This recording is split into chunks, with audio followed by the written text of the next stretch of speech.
sudah meninggal, saya sayang bener sama dia. Kirimin kulkas ke kuburannya Itu sama saja dengan tadi orang tenggelam di lautan dikirimi intan yang harganya 10 juta, tidak sampai. Begitulah kalau kebajikan yang kita tinggalkan dalam hidup, sudah mati pun kubur kita masih diziarahi orang.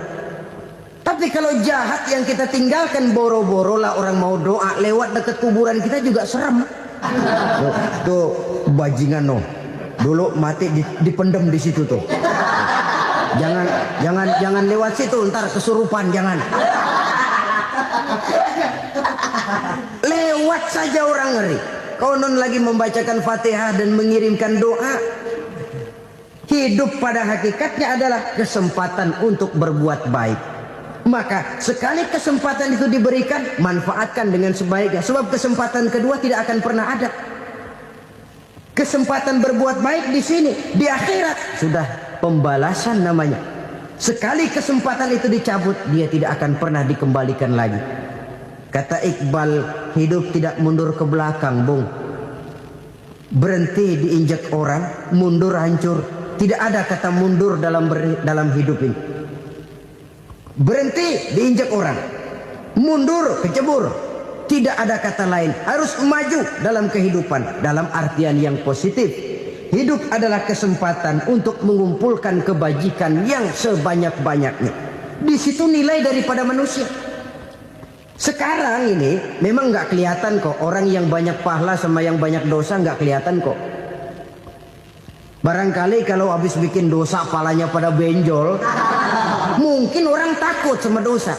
Tapi sekarang sama saja, orang yang banyak dosa dengan yang nggak banyak dosa jalan bareng dari belakang, sama, nggak kelihatan beda.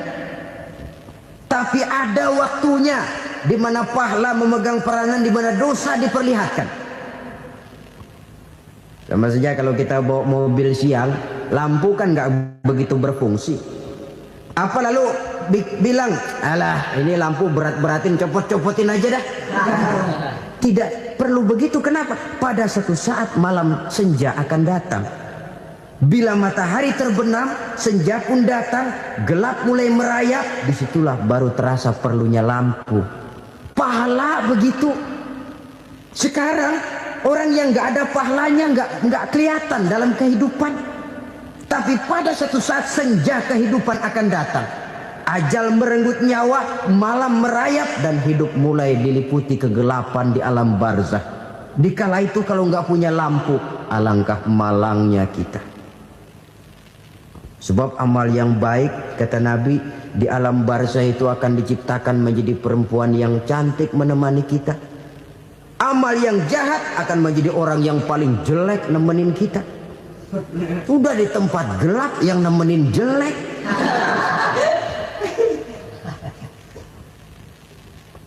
Kaum muslimin rahimakumullah. Kalau demikian masalahnya, tergantunglah kita pandai memanfaatkan waktu. Al-waktu kasayf. Waktu itu cepat sekali. Yang namanya waktu itu tahu-tahu. Tahu-tahu. Udah tahun 87. Tahu-tahu. Udah begitu. Tahu-tahu. Yang kemarin anak-anak, sekarang udah pada punya anak. Tahu-tahu saja itu. Begitu cepat waktu berlalu. Kalau tidaklah pandai kita memanfaatkannya, akan rugi kita. Nabi bersabda, man kana yaumuhu khairun min amsihi fahuwa rabih. Barang siapa yang hari ini lebih baik daripada hari kemarin, itu orang untung. Hari ini lebih baik daripada kemarin. Bulan ini lebih baik dari bulan kemarin. Tahun ini lebih baik dari tahun kemarin. Itu orang yang beruntung. Tahun kemarin sembayangnya maghrib doang, sekarang udah tambah isya. Tahun kemarin cuman Idul Fitri aja ngancem bener, sekarang udah tambah Jumat, lalu tambah lagi maghrib, tambah lagi isya, dan selanjutnya. Hari ini lebih baik daripada kemarin, itu orang yang beruntung. Wa man kana yaumuhu mislu amsihi fahuwa khasir. Lalu barang siapa yang hari ini sama saja dengan hari kemarin, itu orang rugi. Hari ini sama dengan kemarin, rugi itu. Bulan ini begitu, bulan kemarin begitu, tahun ini begitu, tahun lalu juga begitu. Rugi itu orang. Rugi apa? Rugi umur. Umur tambah, amalan gak pernah tambah. Dan saya pikir lebih merupakan azab ketimbang nikmat kalau orang dikasih panjang umur cuma untuk numpuk dosa. Mending mana? Panjang umur banyak dosa sama pendek umur dikit dosa. Mending mana? Mending mana? Ya, paling mending tentu panjang umur banyak pahala. Tapi kalau tidak, sekali lagi, lebih merupakan azab ketimbang nikmat kalau orang diberikan panjang umur tapi cuma untuk sekedar menumpuk dosa. Kehilangan kesadaran bahwa dunia bukan terminal akhir dari satu perjalanan. Dia cuma halte di mana kita berhenti sebentar untuk menuju kepada terminal yang hakiki. Saudara-saudara kaum muslimin rahimakumullah, inilah lampu yang akan menerangi kehidupan. Amal yang kita lakukan di dalam kehidupan. Jadi yang dimaksud dengan lampu yang terang, kebajikan yang kita kerjakan dalam hidup. Nah, setiap orang di awal tadi saya bilang ingin bahagia. Bahagia itu kan hakikatnya kumpulan senang dan selamat. Senang, selamat. Apa bedanya? Senang tapi tidak selamat, nggak bahagia. Selamat tapi nggak senang, nggak bahagia orang. Contoh, kalau orang korupsi, duitnya banyak, senang dia, tapi keselamatannya. Ada tentara baris di samping rumahnya udah bingung, padahal tentara latihan. Tentara cuma latihan, dia bingung. Senang, tapi karena keselamatannya tidak terjamin, dia tidak bahagia. Sebaliknya pegawai negeri jujur benar cuma segaji-gajinya, selamat nggak korupsi tapi melarat, ya nggak bahagia juga, kurang senang. Kesenangan dan keselamatan untuk dunia saja, ya sekali lagi, kalau cuma sekedar untuk dunia saja bisa dibeli pakai uang, bisa dibeli pakai uang. Saudara ingin selamat bisa dibeli pakai uang, saudara ingin senang bisa dibeli dengan uang. Tapi setelah mati masuk ke alam barzah, habis kekuasaan uang. Nggak bisa lagi beli keselamatan pakai uang. Tidak mungkin lagi membeli kesenangan dengan uang. Di situ pahala yang megang peranan. Makin banyak pahala, makin banyak saham untuk membeli kesenangan dan keselamatan, untuk memperoleh yang namanya bahagia. Dan jangan lupa loh, di alam barzah kita nggak sebentar, menunggu datangnya kiamat. Loh iya, kalau kita begitu dikuburin terus kiamat datang, untung. Tapi kalau masih harus 1000, 2000, puluhan ribu tahun yang akan datang, dalam satu penantian yang begitu lama, tanpa saham untuk memperoleh kebahagiaan, satu kemalangan yang tidak ada pernah putus-putusnya. Janganlah tergelincir oleh kebahagiaan sebentar yang menipu dengan mengorbankan kebahagiaan hakiki yang berjangka panjang. Apa artinya senyum sejenak kalau harus ditebus dengan tangis seumur hidup? Biarlah kita minum jamu, pahit memang, getir memang, tapi kan besok badan sehat. Daripada sekarang minum sirup, manis memang, enak memang, tapi bibir pada jontor besok. Sirawan, batuk, nggak karu-karuan. Banyak orang tertipu oleh kesenangan yang sebentar. Padahal laisa kullu ma yalma'u zahaban. Belum tentu semua yang berkilat itu emas. Belum tentu semua yang gemerlap itu intan. Karena itu marilah manfaatkan kesempatan yang diberikan Allah ini untuk mengumpulkan kebajikan yang sebanyak-banyaknya. Yang terakhir sekarang, yang keempat, tanda orang bahagia kata Nabi. Zaujatun salihah. Orang bahagia itu tanda yang keempat kata Nabi, punya istri biar cakep asal taat. Sudah surga itu sudah. Cakep taat. Istri kayak gitu, kalau belum mati jangan dikuburin dulu. Sudah cakep taat lagi. Tapi kadang-kadang enggak, udah jelek ngadat melulu. Apa yang mau dipilih? Sebab itu Quran mengatakan istri pakaian untuk suami, suami pakaian untuk istri. Kenapa suami istri diibaratkan pakaian? Alangkah tingginya gaya bahasa Quran ini. Suami istri teman hidup, hidup perjalanan panjang. Sejak kita dalam rahim sudah ada hidup kan di sini. Sampai ke alam dunia, masuk ke alam barzah, kumpul di padang mahsyar, sampai menuju akhirat, itu perjalanan hidup. Carilah istri atau suami teman hidup yang membawa manfaat tidak hanya kehidupan di dunia ini, sampai di alam barzah, sampai di padang mahsyar. Suaminya mungkin meninggal lebih dulu atau istrinya mungkin meninggal lebih dulu. Tapi suami atau istri yang masih hidup berbuat kebajikan. Suami saya meninggal, ada hartanya, saya sedekahkan, niat pahala untuk almarhum suami saya. Ini teman hidup. Tidak dibatasi dan tidak bisa dipisahkan oleh maut sekalipun. Zohirnya mungkin pisah, badannya mungkin pisah, tapi hatinya, jiwanya, kebersamaannya dalam menghadapi kehidupan. Karena itu, saudara-saudara, bahasa Quran indah. Suami istri diibaratkan seperti pakaian. Apa fungsi pakaian? Pertama, pakaian jadi kebanggaan. Artinya, suami harus menjadi kebanggaan istri, istri harus jadi kebanggaan suami. Yang kedua, pakaian itu kan fungsinya menutup aurat. Artinya sesama suami istri harus saling menjaga kekurangan masing-masing. Jangan malah sesama suami istri saling membongkar rahasia dan aibnya sendiri-sendiri. Istrinya diceritain jeleknya di mana-mana, atau suaminya dibongkar rahasianya di pasar umum. Itu sudah tidak lagi berfungsi sebagai pakaian. Kenapa semua ini diperlukan? Karena kita menyadari bangsa yang baik terdiri dari masyarakat yang baik. Masyarakat yang baik merupakan susunan dari warga yang baik. Warga yang baik adalah terdiri dari rumah tangga yang baik. Dan rumah tangga yang baik merupakan susunan dari pribadi yang baik. Dari situ langkah dimulai.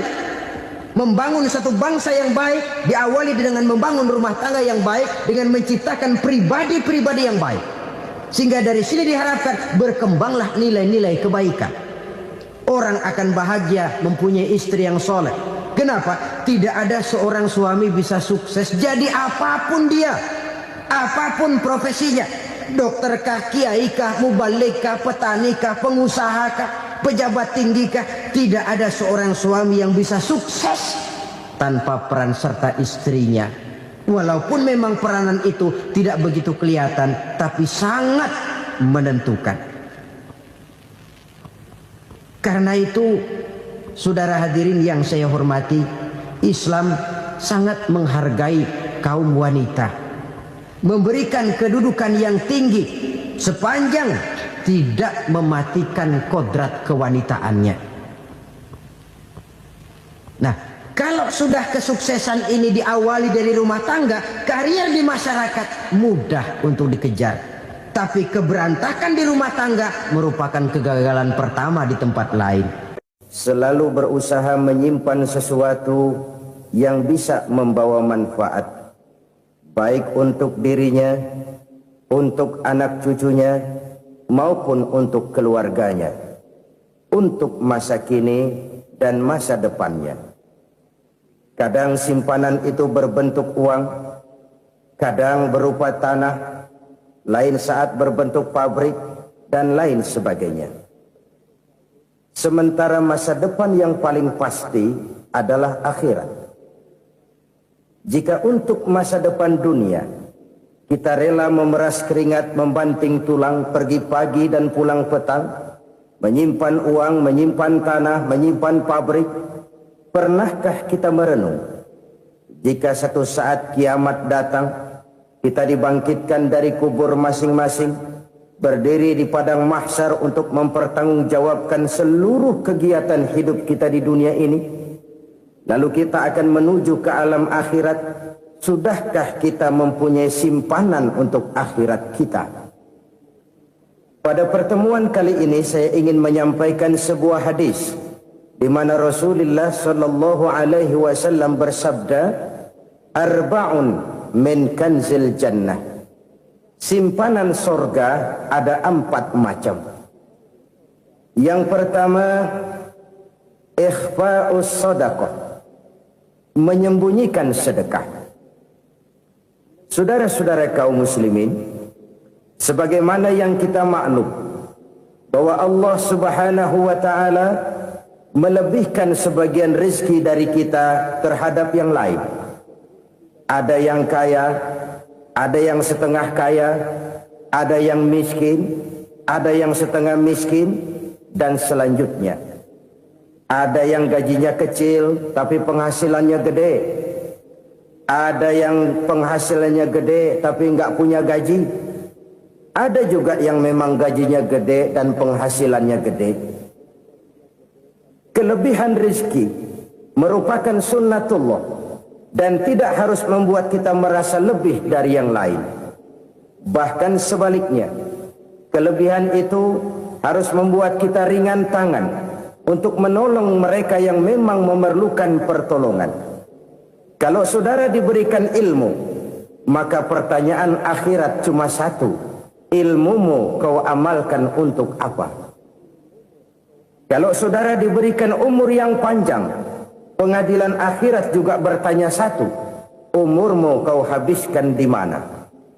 Tapi kalau saudara diberikan harta, pengadilan akhirat akan bertanya 2: hartamu kau dapat dari mana? Kau belanjakan kemana?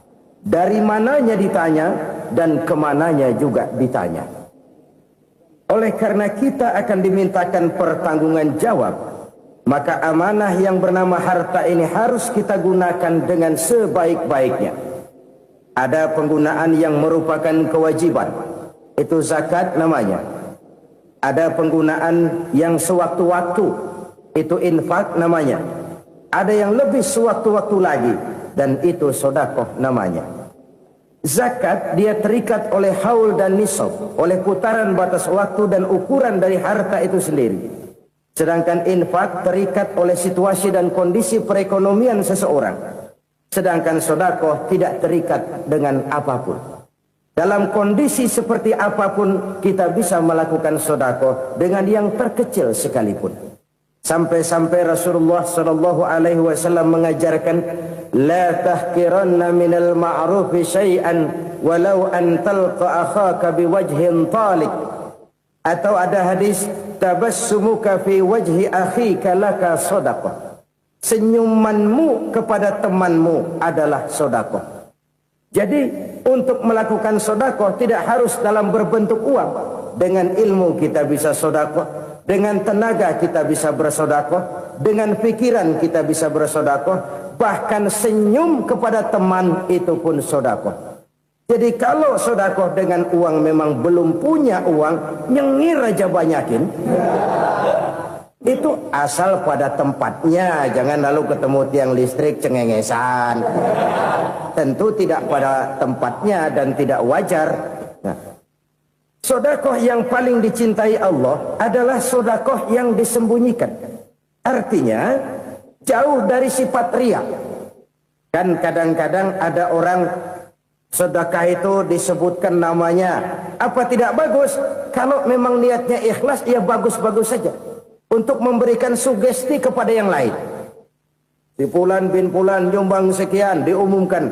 Boleh kalau niatnya untuk memberikan rangsangan kepada yang lain supaya dia menyumbang lebih besar dari orang tadi. Tapi kalau itu mendatangkan riya, maka sedekah yang paling dicintai Allah adalah sedekah yang disembunyikan. Tangan kiri saja tidak tahu apa yang diberikan oleh tangan kanan. Sedekah yang dilakukan dengan ikhlas akan merupakan perbendaharaan surga, tersembunyi dari pandangan orang lain, tidak seorang pun tahu. Karena memang sikap yang baik adalah melupakan kebaikan dan mengingat kesalahan. Itu salah satu ciri orang bahagia. Orang yang selalu mengingat kesalahannya dan berusaha melupakan segala kebaikannya. Kalau dia akan ada kebaikan, dia tidak bisa ikut, dia merasa rugi karena dia merasa belum pernah berbuat baik. Tapi kalau akan melakukan kesalahan baru, dia ingat kesalahan yang sudah-sudah, sehingga terhalang baginya untuk melakukan satu kesalahan baru. Demikianlah saudara-saudara, bahwa Allah melebihkan rizki sebagian kita dari yang lain, agar terjadi tolong menolong dalam kehidupan ini. Jadi kesenjangan yang nature, kesenjangan yang alami, itu sunnatullah. Ada yang kaya, ada yang miskin, ada yang kelas menengah. Nah, kenapa lalu sekarang kita berusaha mengentaskan kemiskinan? Oleh karena adanya kesenjangan struktural. Kalau yang kaya bisa semakin kaya, kenapa yang miskin tidak bisa naik jadi ikut sedikit kaya? Sebab pada dasarnya Islam adalah agama yang sejak turunnya sudah berupaya memerangi kemiskinan. Bahkan dikatakan kemiskinan itu mendekatkan kepada kekufuran. Orang kalau miskin udah dekat banget sama kafir. Gampang menjadi kafir. Berapa banyak saudara-saudara kita yang oleh karena soal perut, oleh karena soal materi, terpaksa meninggalkan dan menanggalkan akidahnya. Menjual petunjuk yang diberikan Allah dengan kesenangan dunia yang cuma sebentar ini. Na'udzubillah, thumma na'udzubillah. Jadi makin kita sembunyikan satu sedekah, semakin banyak perbendaharaan kita di surga. Sedekah yang paling dicintai Allah adalah sedekah yang disembunyikan. Malahan ada seorang sufi, dia punya kebiasaan kalau pergi sholat Jumat dia bawa uang, itu uang dia taruh di bawah tikar masjid. Dia niat sedekah kepada siapa saja yang nemuin itu duit. Maksudnya apa? Supaya yang nemuin nggak tahu siapa yang punya duit. Demikian dia saking ingin menyembunyikan sedekahnya. Karena sifat ria itu bisa memakan amal kita sendiri. Ria itu termasuk menyebut-nyebut kebaikan kita. Orang yang suka nepuk dada, sedikit-sedikit ngitungnya kalau nggak gua. Tuh kalau nggak gua tuh. Tuh yang belas itu, kalau nggak gua. Iya, kalau nggak lu kenapa emang? Orang yang suka menepuk jasa. Tuh, biasanya memang begitu, saudara-saudara. Kalau perang lagi berkecamuk, orang nggak sempat ngaku jadi pahlawan. Tapi begitu perang selesai, yang kagak kenal bedil ngaku pahlawan. Mas. Itu sesuatu yang biasa. Oleh karenanya, orang-orang yang ikhlas dalam bersodako, disembunyikannya sodako itu, Allah cinta betul. Malahan ada hadis memberikan jaminan, inna sodakotal mar'il muslimi tazidu fil umri wa tadfa'u mitata su'i. Sesungguhnya sedekahnya seorang mukmin tazidu fil umri, bisa menambah umur panjang. Wa tadfa'u mitata su'i, dan menyelamatkan manusia dari mati secara su'ul khatimah. Jadi siapa yang kepengen panjang umur, banyaklah sedekah. Yang bosan hidup, pelit terus. Sedekah menambah panjang umur dan menyelamatkan manusia dari mati secara su'ul khatimah. Pak, katanya umur itu nggak bisa ditambah, nggak bisa dikurangin. Kapan? Kalau ajal sudah datang. Fa idza jaa ajaluhum la yastakhiruna sa'atan wa la yastaqdimun. Kalau ajal datang tidak bisa dimajukan, tidak bisa dimundurkan. Itu kalau ajal sudah datang. Tidak bisa lagi umur ditambah dikurangi, sudah datang. Tapi kalau belum datang, itu kan haknya Allah. Mau ditambah, mau dikurangi, hak prerogatif Allah. Sebagai pencipta manusia, Allah maha kuasa dan maha mampu. Sedekah ini menambah panjang umur dan menyelamatkan manusia dari mati secara su'ul khatimah. Itu orang mati kan sama ya, kondisinya mati, nggak nafas.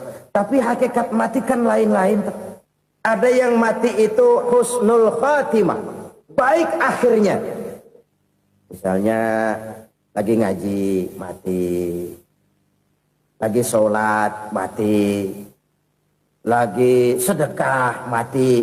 Ini yang dinamakan dengan husnul khatimah, baik di akhirnya. Sebaliknya ada yang su'ul khatimah, jelek di akhirnya. Ini yang jadi catatan akhir.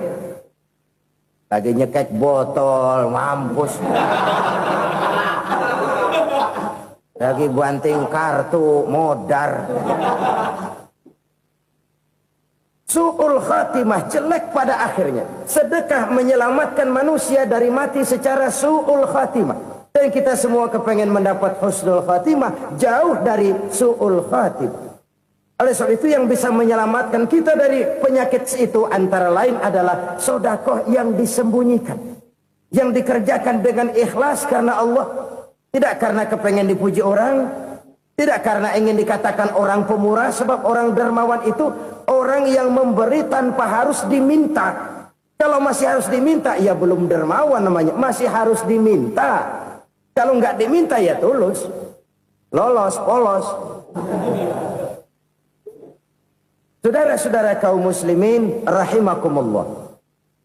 Harta adalah amanat dan akan kita pertanggungjawabkan.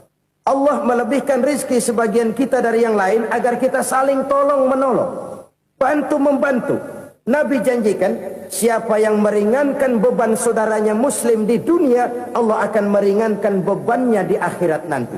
Sebuah jaminan dari baginda Nabi. Si orang yang kita bantu barangkali tidak bisa membalas, Allah yang akan membalas lewat jalan lain yang tidak pernah kita sangka-sangka. Ada orang tanya, Pak, ini ada orang nyumbang masjid sambil marah-marah, bagaimana? Saya bilang sumbangannya aja ambil, marahnya jangan.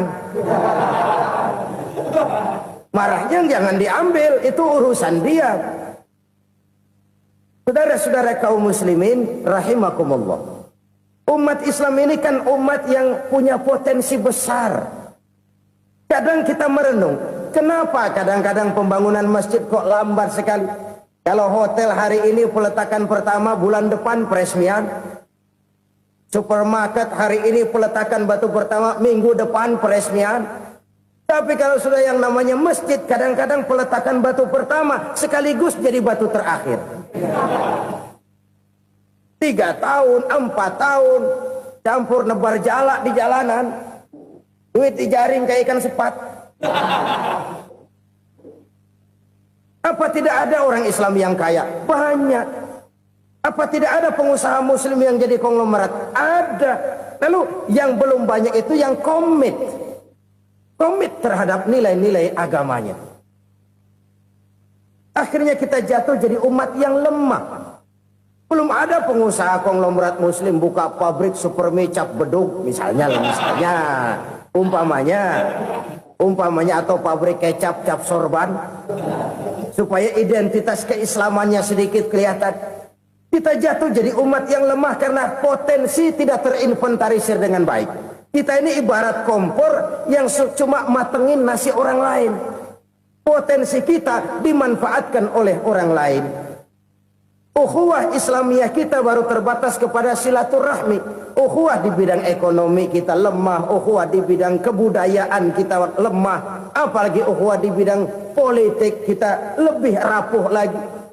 Padahal ukhuwah itu adalah totalitas kehidupan manusia. Menyangkut ipolek sosbud. Memerlukan nilai-nilai ukhuwah.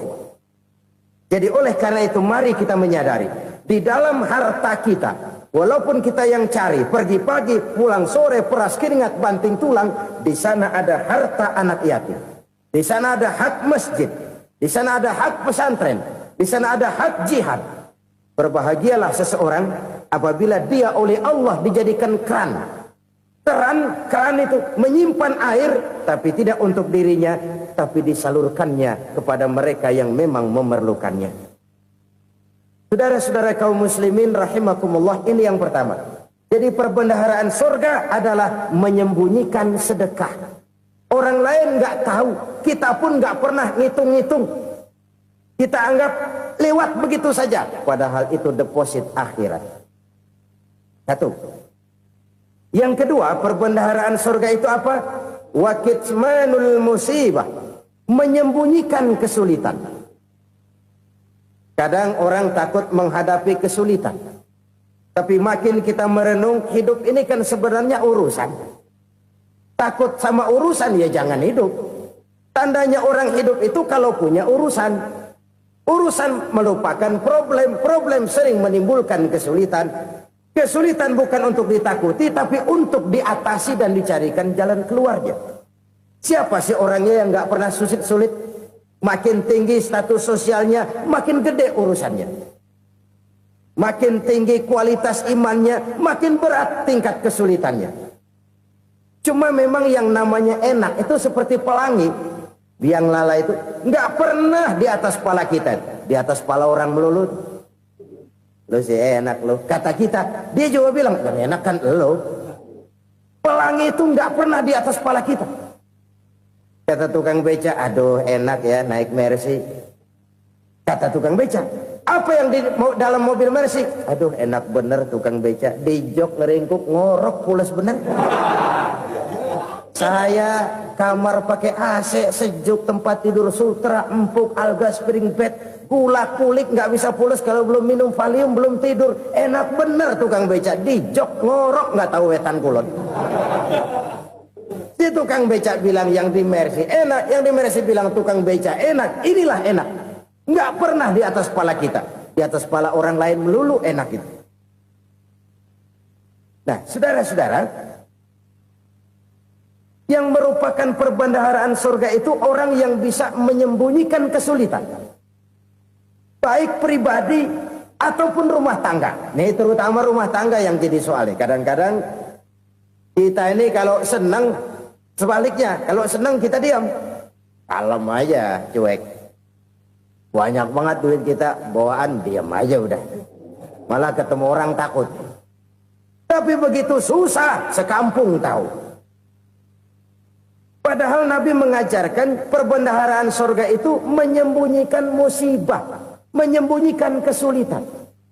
Kalau enak, cerita sama orang-orang. Kalau nggak enak, rasain sendiri, tekan sendiri, atasin sendiri. Kita kan sebaliknya.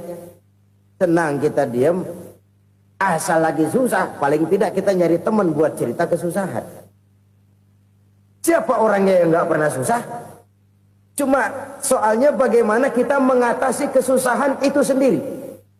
Begitu juga misalnya kalau orang sudah berumah tangga, itu orang tuanya harus menjadi tempat dia cerita yang enak-enak saja. Yang nggak enak rasain berdua, selesaikan berdua, atasin berdua. Jangan dibalik. Asal senang diam, giliran susah saja. Maknya laporan. Terbalik. Bisa menjaga security informasi. Maka nama bayam keluar diam, malah seluitan. Enak amat lo makan daging ayam. Security informasi. Saudara-saudara kaum muslimin rahimakumullah. Ujian yang terberat itu yang pernah diberikan kepada para nabi, para rasul, para aulia, para ulama. Makin tinggi keimanan, makin berat bentuk kesulitan. Ayo saya kemukakan satu contoh saja.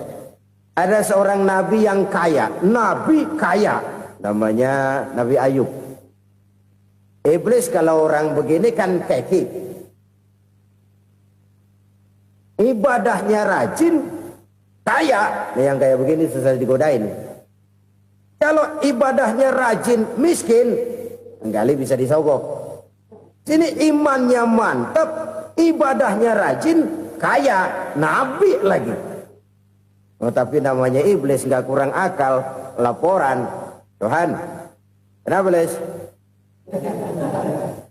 Ya ini bahasa saya, bahasa Qurannya sih nggak gitu. Itu hambamu yang namanya Ayub, dia rajin ibadah cuma karena dikasih kaya aja. Coba kasih miskin dia, berhenti dia sembahyang. Ah, kamu bisa aja. Saya tahu Ayub itu hambaku yang ikhlas. Saya buktiin Tuhan, silahkan. Dibuktiin lah, iblis turun ke alamin. Yang mula-mula dia lakukan, dia rusak sawah ladang Nabi Ayub. Dia binasakan binatang ternak Nabi Ayub. Sehingga dalam waktu singkat, jatuhlah Nabi Ayub dari orang paling kaya, jadi orang paling miskin. Beliau masih ibadah di mihrab dalam masjid. Datang iblis. Saudara Ayub, ya. Lagi ngapain? Ibadah. Nyembah Allah, nyembah Allah. Oh, percuma. Kenapa? Tuhan yang ente sembah nih, dia udah bikin miskin ente.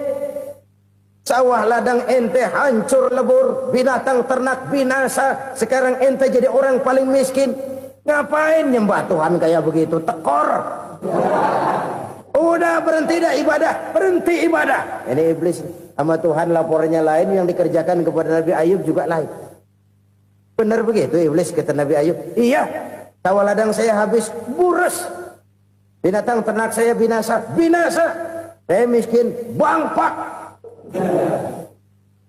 Apa jawab Nabi Ayub? Bukan innalillahi, ini hebat. Alhamdulillahillazi a'tani wa akhza minni. Segala puji bagi Allah yang telah memberikan harta kepada saya dan sekarang mengambilnya lagi. Alhamdulillah. Allah yang ngasih, Allah yang ambil.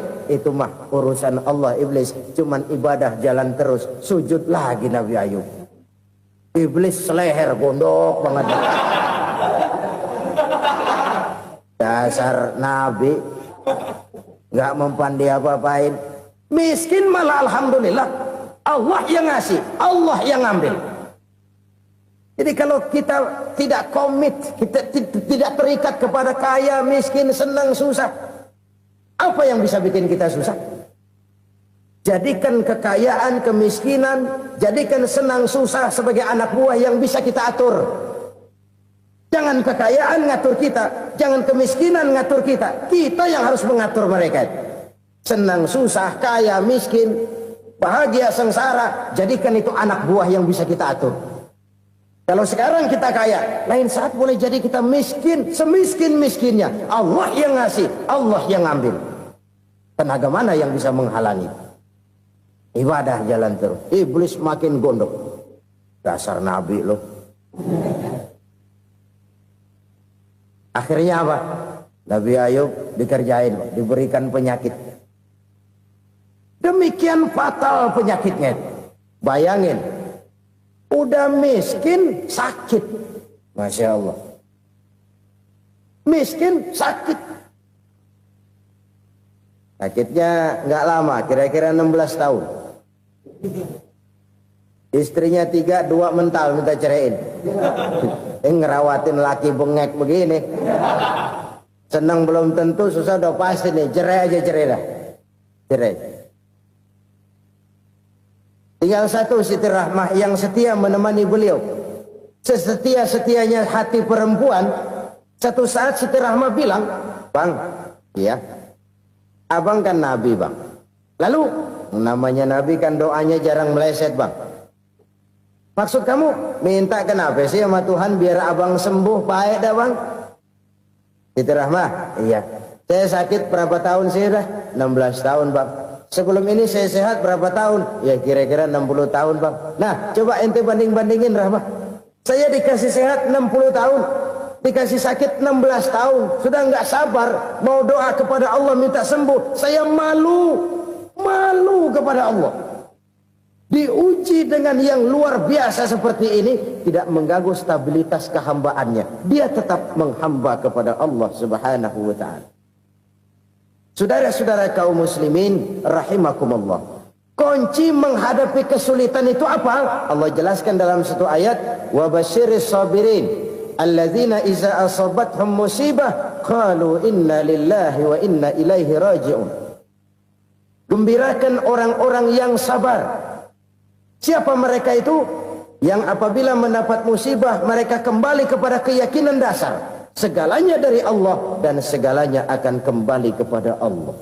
Ini konsepsi dasar dari sikap muslim dalam menghadapi berbagai kesulitan. Segalanya dari Allah, segalanya akan kembali kepada Allah. Kalau ini sudah kondisi dasarnya, maka kita akan lapang menghadapi kenyataan bagaimanapun pahitnya. Apakah itu namanya miskin? Apakah itu namanya sakit? Bahkan maut sekalipun. Maut sekalipun. Segalanya dari Allah, segalanya akan kembali kepada Allah. Ini sikap hidup, bukan sekedar ucapan. Kita kadang-kadang menjadikannya sebagai ucapan. Mulutnya sehingga berhenti, innalillahi wa inna ilaihi raji'un, tapi nangisnya terus gerung-gerungan.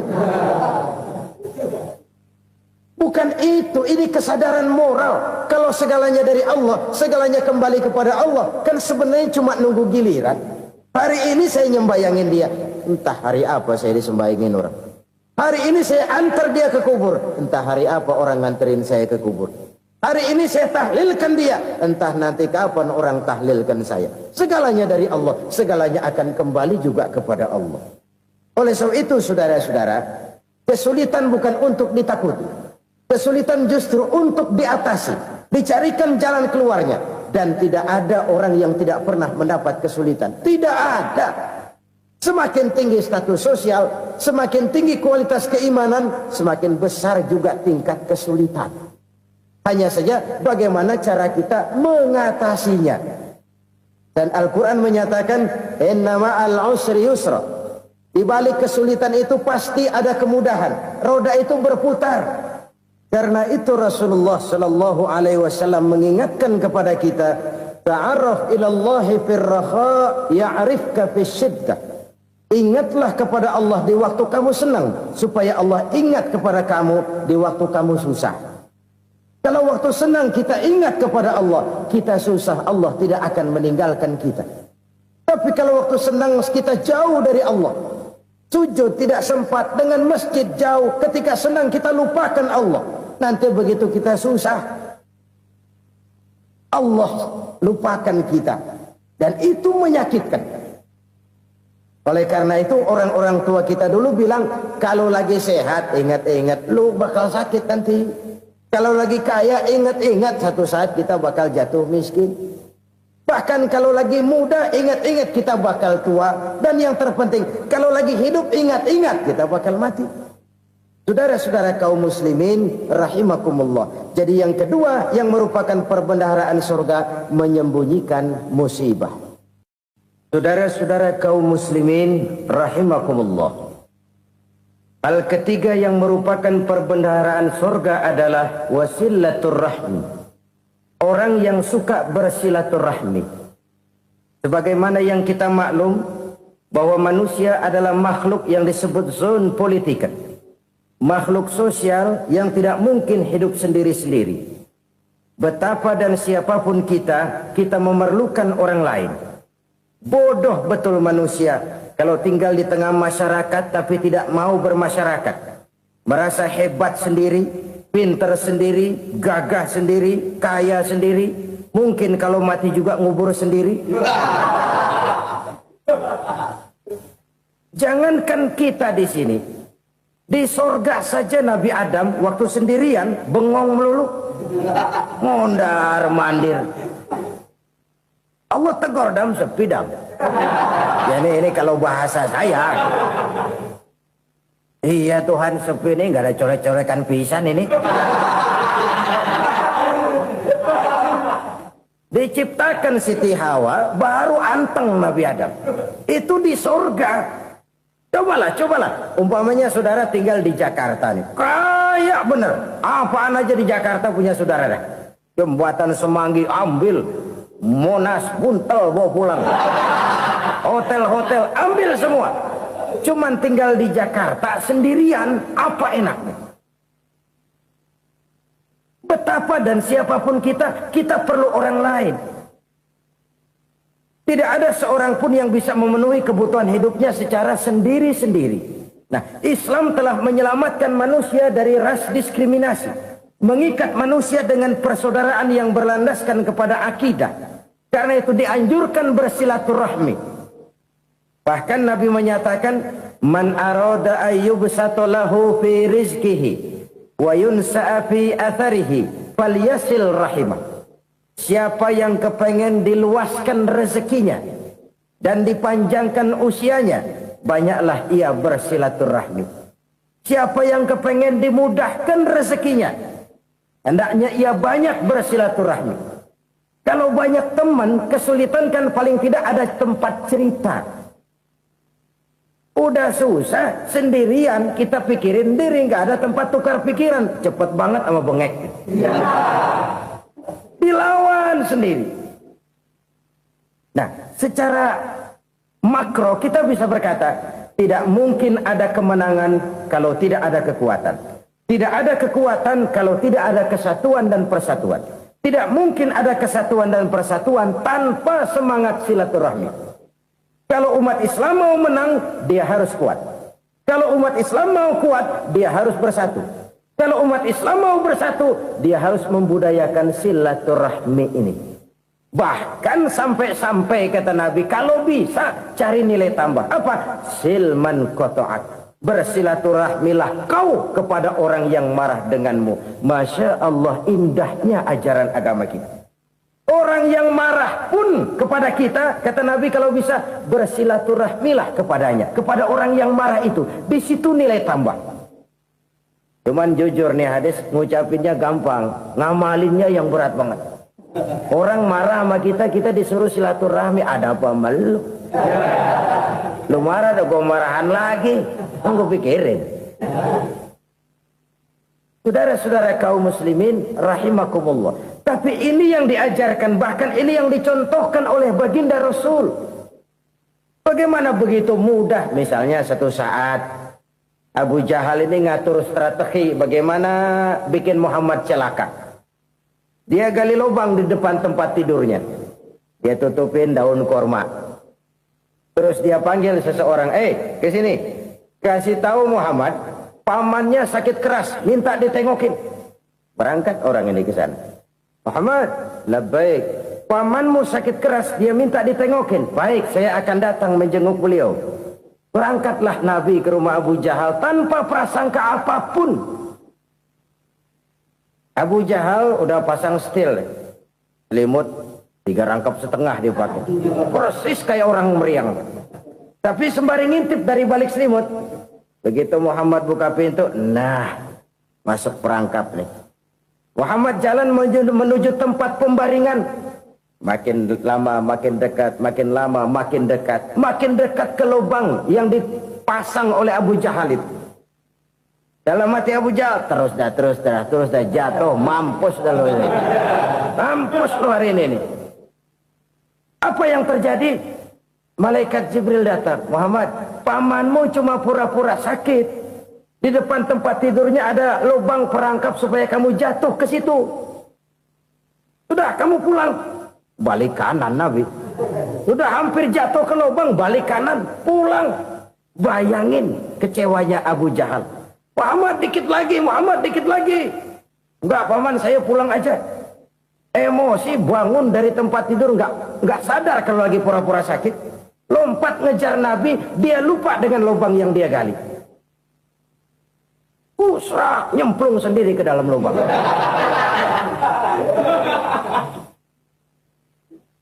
Nabi terus berlalu. Ini terjadi keanehan. Jatuh ke lubang yang dia gali itu sebenarnya nggak terlalu dalam ya, antara 3-4 meteran lah. Tolong, saya jatuh ke lubang ini. Datanglah pelayan-pelayannya itu.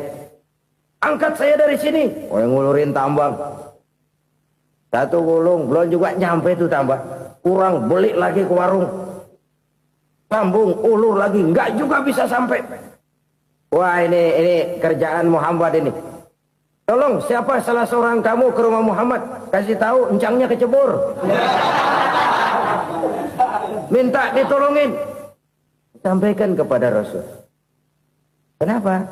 Pamanmu jatuh ke lubang, Muhammad minta tolong diangkatin. Tambang udah nyambung-nyambung nggak nyampe juga. Ya, nanti saya datang, saya tolong. Cobain. Nyata-nyata orang berniat jahat mau mencelakakan dia. Datang dia menolong. Ini yang disebut air tuba dibalas air susu ya ini. Bukan sebaliknya. Air tuba dibalas air susu. Paman, kecebur ya? Iya Muhammad, tolong ini. Pegang tangan saya. Nabi ulurkan tangannya. Nyampe. Dipegang oleh Abu Jahal. Diangkat ke atas. Sampai atas. Apa kata Abu Jahal? Sihirmu memang hebat Muhammad. Udah ditolongin dikata sihir.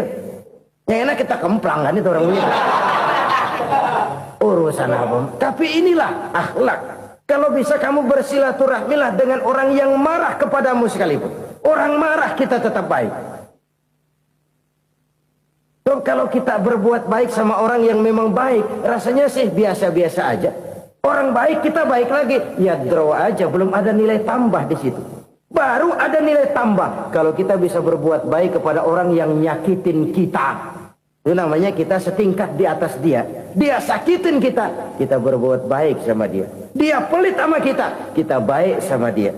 Dia marahin kita, kita deketin dia. Di situ kita punya nilai tambah. Jadi siapa yang ingin diluaskan rezekinya, kata Nabi, dan dipanjangkan umurnya, hendaklah ia banyak-banyak bersilaturahmi. Sederhana sebenarnya silaturahmi, tapi silaturahmi membangkitkan semangat kesatuan dan persatuan. Kesatuan dan persatuan melahirkan kekuatan. Dalam matematika 1 ditambah 1 pasti 2. Tapi di tengah masyarakat 1 orang takut ditambah 1 orang takut, hasilnya jadi 2 orang setengah berani. Kenapa setengah berani? Karena udah berdua. Tadi pan takut sendirian. Kalau dia kumpul turu-turu takutlah jadi berani. Kita yang lemah, kita yang tidak berdaya, kita yang miskin, kalau mau kompak bersatu, apa yang nggak bisa kita kerjain? Apalagi tinggal di kota besar, pilihan cuma 2, bertahan atau minggir. Bertahan atau minggir. Untuk bisa bertahan harus mampu bersaing. Untuk mampu bersaing harus punya keahlian. Keahlian harus ditunjang dengan pendidikan, ditambah oleh kekompakan sebagai umat. Udah miskin mencar mulu, orang injek gitu. Orang nggak pandang urusan apa malu. Oleh karena itu silaturahmi pada hakikatnya merupakan roh dari ukhuwah yang diajarkan oleh agama kita. Bagaimana Islam menyelamatkan masyarakat manusia dari ras diskriminasi, mengikat manusia, dan tidak ada persaudaraan yang lebih indah selain persaudaraan yang diikat dengan nilai-nilai akidah. Sepanjang orang di jalan Allah, itulah saudara kita.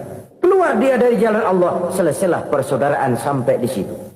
Karena itu, kalau ingin menyimpan sesuatu di surga, banyaklah bersilaturahmi. Datang ke rumah ini, datang ke rumah itu, dan lain sebagainya. Itu simpanan kita di akhirat nanti. Ini yang ketiga. Saudara-saudara, yang keempat, perbendaharaan surga itu apa? Wa qawlu la hawla wa la quwwata illa billah. Ucapan la hawla wa la quwwata illa billah. Ibadah kan ada yang berat, modalnya besar. Bangun masjid berat, modalnya besar. Bangun rumah sakit berat, modalnya besar. Ada ibadah yang berat, tapi modalnya ringan. Misalnya puasa. Puasa itu berat, mengendalikan nafsu. Kalau sekedar nggak makan nggak minum sih enteng, mengendalikan nafsu itu jihad terbesar. Tapi kan modalnya ringan, cuma niat saja. Ini ibadah berat, modalnya ringan. Ada ibadah yang ringan, modalnya juga enteng. Seperti termasuk ucapan la haula wa la quwwata illa billah. Tanpa sadar, la haula wa la quwwata illa billah. Nyelengin tuh di surga. Nyelengin, kita nggak terasa. Nyelengin simpenan akhirat. La haula wa la quwwata illa billah. Nyimpan lagi. Kaget. La haula wa la quwwata illa billah. Nyimpan lagi. Banyak simpenan. Walaupun sebenarnya yang dimaksud di sini adalah kesadaran batin. Bahwa tidak ada daya dan kekuatan kecuali Allah. Itu intinya. Kita memulai pekerjaan disunahkan baca bismillah, kan begitu. Apa itu? Kesadaran moral. Bahwa ini saya bisa kerjakan. Saya kerjakan ini dengan menyebut nama Allah. Kenapa? Kalau Allah tidak memberikan daya dan kekuatan, mana mampu saya kerjakan ini. Maka saya kerjakan ini dengan menyebut nama Allah. Bismillah. Kesadaran moral. Manusia hanya wajib berusaha, tapi nggak pernah wajib berhasil. Banyak hal-hal yang kalau kita renungkan secara rasio nggak mungkin, tapi jadi kenyataan. La haula wa la quwwata illa billah. Tidak ada daya dan kekuatan kecuali bagi Allah semata-mata. Kesadaran moral akan kelemahan dan keterbatasan makhluk bernama manusia. Kadang kita kagum dengan otak, tapi kita sering lupa sama yang bikin otak. Padahal bagaimanapun hebatnya otak, yang bikin otak pasti lebih hebat dari otak. Nggak percaya, silahkan otak-otakan.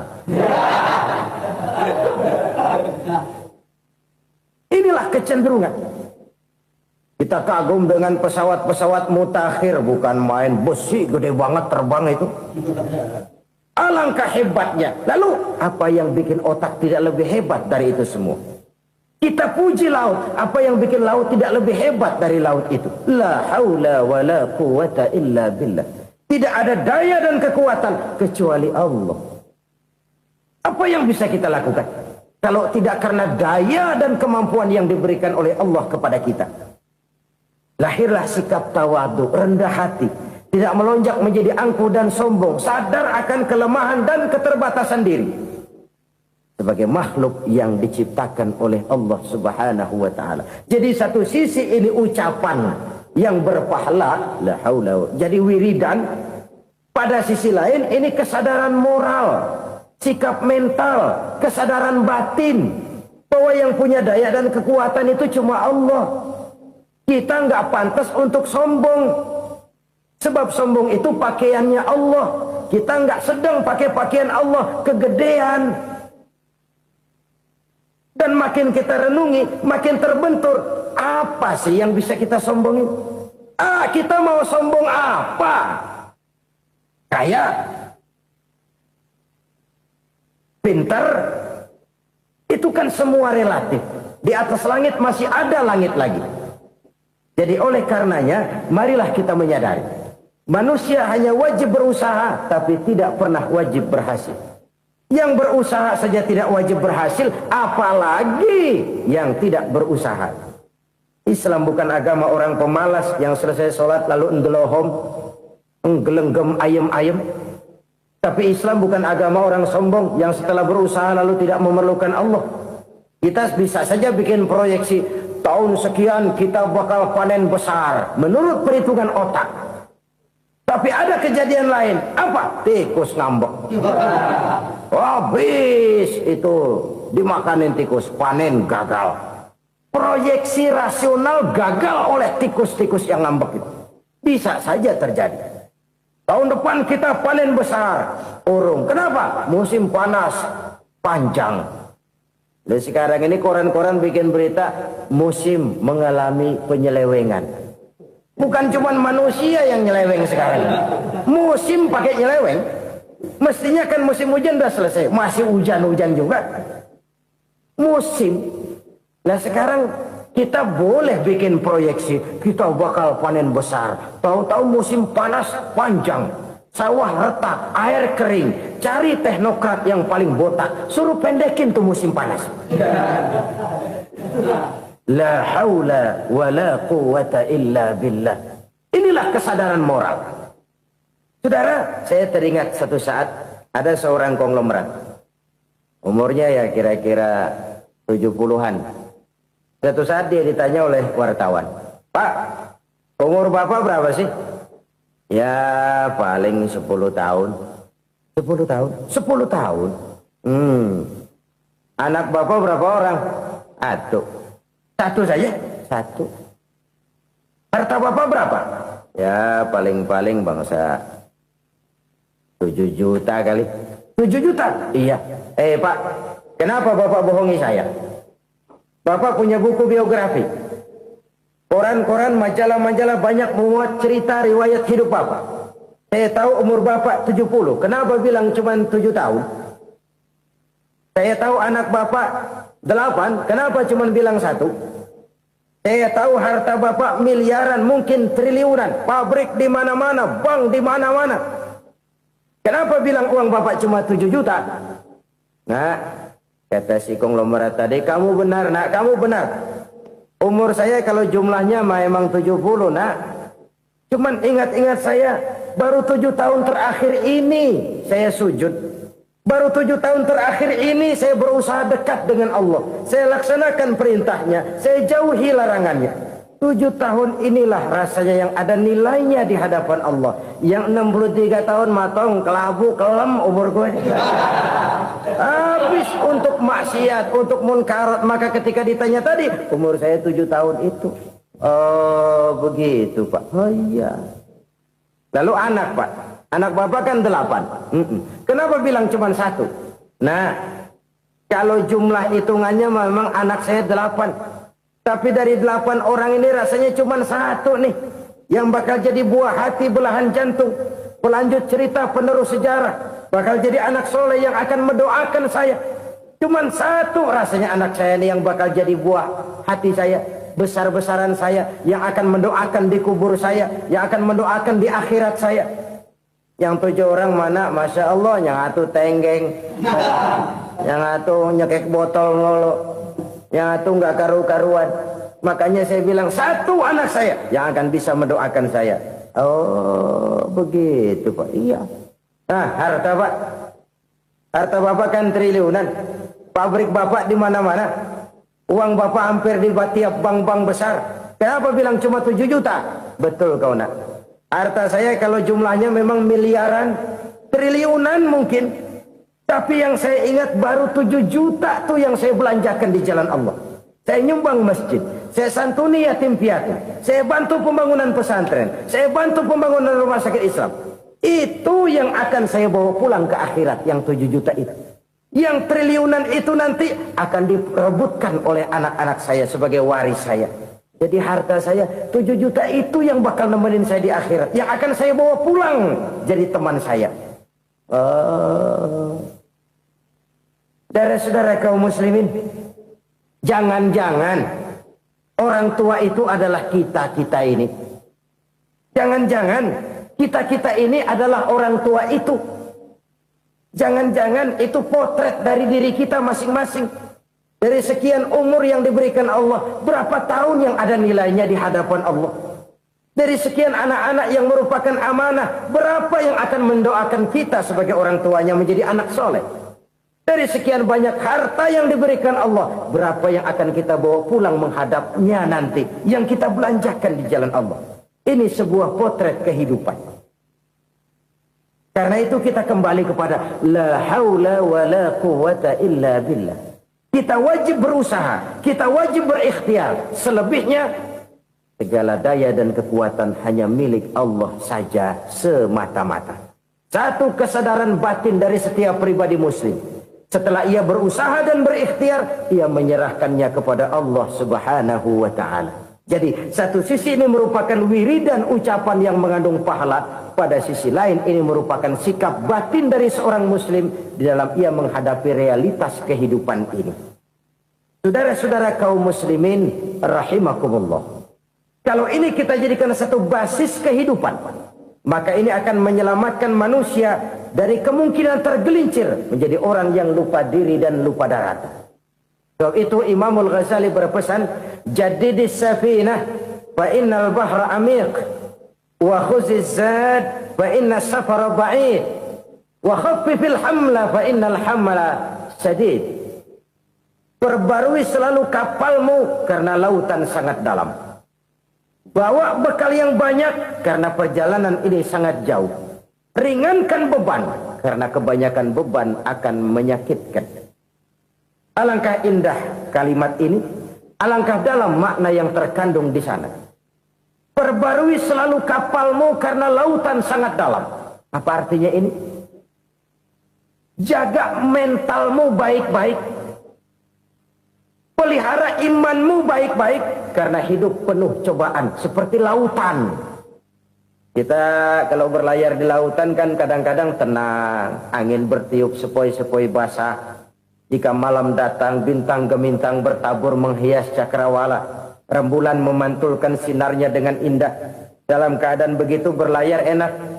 Tapi lain saat ombak menggunung, halilintar menyambar, angin topan bertiup. Berapa banyak sudah saudara-saudara kita yang tenggelam di lautan dunia tanpa sadar bahwa dia belum sampai kepada pantai yang akan dituju. Berapa banyak sudah saudara-saudara kita yang tenggelam di lautan dunia ini tanpa sempat bangkit lagi. Dia menyangka sudah sampai kepada tujuannya. Hati-hati kapal jangan sampai bocor karena lautan sangat dalam.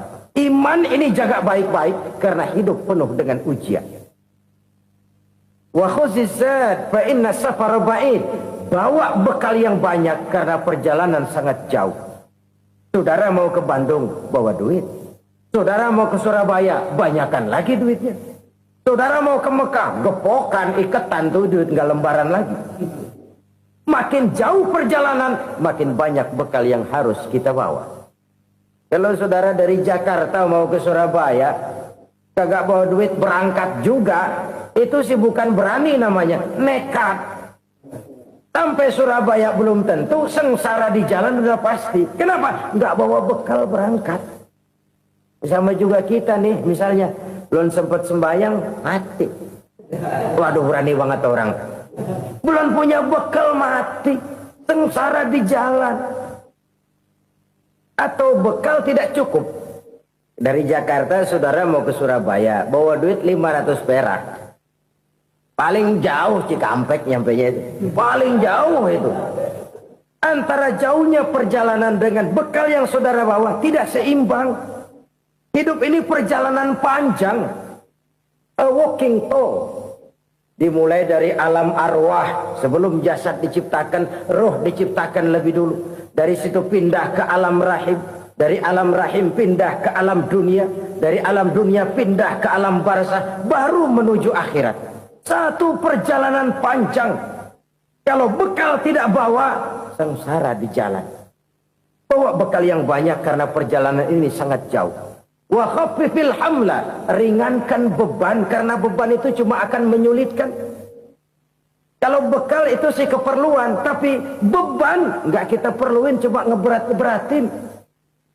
Apa ini beban? Dosa, kecurangan, kebatilan, kezoliman, ketidakadilan, kesewenang-wenangan. Itu akan jadi beban kita di akhirat. Alangkah celakanya, perjalanan panjang, bekal tidak bawa, beban kelewat banyak, alamat sengsara di jalan. Pahala tidak ada, dosa berlipat ganda. Na'udzubillah, summa na'udzubillah. Kalau kita rangkum nasihat Al-Ghazali dengan kisah si konglomerat tadi, kita akan mengambil kesimpulan. Pertama, bekal terbaik dalam menghadapi gejolak kehidupan ini tidak lain adalah iman. Yang kedua, pahala dan dosa. Dua hal kontroversial. Pahala adalah bekal, dosa adalah beban. Tapi kita sekarang kan tidak begitu terangsang kepada yang abstrak. Orang berlomba mencari yang konkret-konkret saja. Yang real. Kalau memang dosa, benjol dong. Kira-kira begitu. Kira-kira begitu. Persis orang Yahudi dulu. Orang Yahudi itu kan pernah minta kepada Nabi Musa. Ya Musa, lan nu'mina laka hatta narallaha jahrah. Musa, kami nggak bakal mau beriman kepada Allah kalau belum kami lihat Allah ada nongkrong di depan kami. Kalau memang Tuhan ada, taruh dong di depan kami. Mau yang konkret-konkret saja. Kalau memang dosa, benjol dong. Kalau memang pahala, berasa dong. Orang terangsang kepada yang real, yang konkret-konkret saja. Karena itu, untuk mengejar dosa, orang mau bayar. Tapi untuk mengejar pahala, walaupun tidak bayar, orang segan. Ini yang dikatakan oleh Nabi, kamu mengharapkan ke surga, tapi kamu berat melaksanakan sesuatu yang bisa membawa kamu ke surga.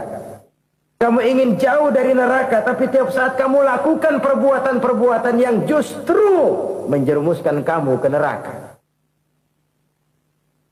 Idda'aitum an-najata minan nar wa ramaitum fiha anfusakum. Kamu ingin selamat dari neraka, tapi kamu lemparkan diri kamu ke neraka. Kamu ingin masuk surga, tapi berat sekali kamu melakukan perbuatan-perbuatan yang bisa menyampaikan kamu di surga. Saudara-saudara kaum muslimin rahimakumullah. Jadi hal keempat yang merupakan perbendaharaan surga adalah la haula wa la quwwata illa billah. Satu sisi ini merupakan ucapan yang memperberat timbangan akhirat. Pada sisi lain ini merupakan sikap hidup seorang muslim. Kesadaran batin yang sangat dalam bahwa tidak ada daya dan kekuatan kecuali Allah. Dan itu kita simbolkan pada saat memulai pekerjaan dengan Bismillah. Dengan menyebut nama Allah. Satu kesadaran moral. Saya hanya bisa melakukan ini karena diberikan daya dan kekuatan oleh Allah. Lahirlah sikap tawadu, rendah hati, tidak melonjak menjadi angkuh dan sombong. Saudara-saudara, sampai sini dulu jumpa kita kali ini.